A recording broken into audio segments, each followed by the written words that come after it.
Kebijakan Indonesia dalam masalah ekonomi terus dilakukan dan dikembangkan. Hal ini untuk menjaga makroekonomi. Dilansir dari situs resmi Bank Indonesia, untuk menjaga stabilitas makroekonomi diperlukan dua kebijakan penting, yaitu satu, pemenuhan berbagai faktor pendukung bagi pertumbuhan ekonomi dan penyerapan tenaga kerja, khususnya percepatan pembangunan infrastruktur baik fisik maupun non-fisik. Yang kedua, pengembangan sektor ekonomi potensial yang berdaya saing tinggi dengan mengoptimalkan pemanfaatan teknologi informasi digital dan e-commerce.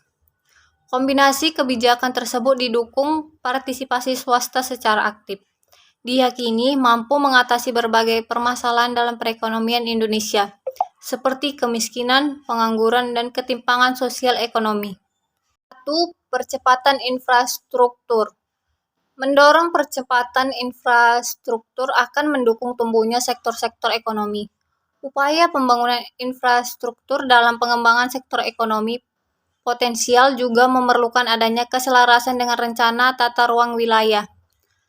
Peningkatan peran proaktif dari pemerintah daerah untuk memperbaiki infrastruktur di daerah juga diperlukan. Hal tersebut dilakukan melalui 1. Peningkatan kualitas dan kuantitas jalan kabupaten atau kota. 2. Optimalisasi pemanfaatan dana desa untuk pembangunan infrastruktur dan sarana desa. 3. Pengembangan dan pemberdayaan badan usaha milik desa. 4. Perbaikan infrastruktur kunci lain yang menjadi tanggung jawab pemerintah desa. 5. Perkembangan sektor ekonomi potensial. Mendorong berkembangnya sektor ekonomi potensial daerah sebagai sumber pertumbuhan baru yang disesuaikan dengan karakter daerah. Yang ketiga, perkembangan sektor industri. Mendorong berkembangnya sektor industri berdaya saing tinggi.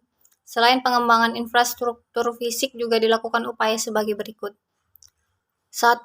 Meningkatkan kapasitas sumber daya manusia melalui pendidikan vokasi, seperti pembangunan dan penyelenggaraan politeknik atau akademisi di kawasan industri.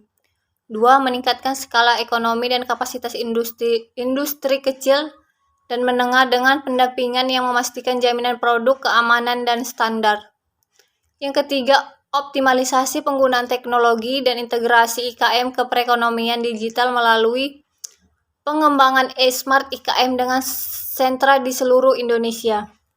4. Pengembangan sektor pertanian. Pengembangan sektor pertanian difokuskan pada upaya meningkatkan nilai tambah hasil produksi pertanian dengan beberapa cara sebagai berikut. 1.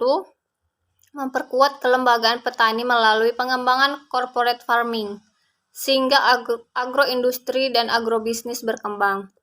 Kedua, meningkatkan akses pembiayaan usaha pertanian antara lain melalui penyaluran KUR pada sektor primer, didukung dengan asuransi pertanian dan peternakan. Yang ketiga, melakukan intensifikasi pertanian, serta meningkatkan efisiensi distribusi logistik dan perbaikan tata niaga pangan. Yang kelima, pengembangan sektor pariwisata.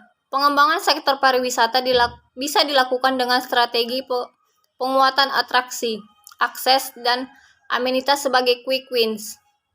Hal tersebut bisa diaplikasikan pada destinasi unggulan pariwisata tematik seperti wisata bahari, sejarah, religi, dan tradisi seni budaya.